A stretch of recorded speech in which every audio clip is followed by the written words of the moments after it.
નમસ્કાર, જનતા એક્સપ્રેસ ન્યૂઝમાં આપનું સ્વાગત છે। હું છું કિરણ બથવાર અને આપ જોઈ રહ્યા છો જનતા એક્સપ્રેસ ન્યૂઝ। બોટાદ એસઓજી પોલીસની સરાહનીય કામગીરી।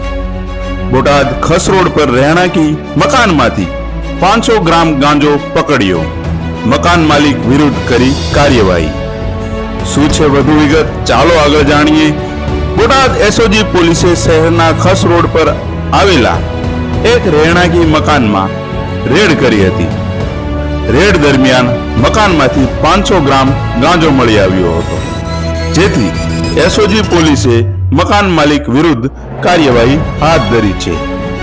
બોટાદ એસઓજી પીઆઈ મયુરધ્વજસિંહ જાડેજાએ મળેલી બાતમીના આધારે બોટાદ શહેરના ખસ રોડ પર રહેતા અમીનભાઈ સતારભાઈ અરબિયાણી ના ઘરે રેડ કરી હતી। એસઓજી પોલીસે મકાનમાં તપાસ કરતા મકાનમાંથી ગાંજો મળ્યો હતો, જેથી પોલીસે તેનો વજન કરતા ગાંજો 500 ગ્રામ જેટલો થયો હતો। જ્યારે પોલીસે મકાન માલિક આમીનભાઈ સતારભાઈ અરબિયાણી વિરુદ્ધ કાર્યવાહી હાથ ધરી હોવાનું એસઓજી પીઆઈ મયુરધ્વજસિંહ જાડેજાએ જણાવ્યું હતું। નમસ્કાર, જનતા એક્સપ્રેસ ન્યૂઝ।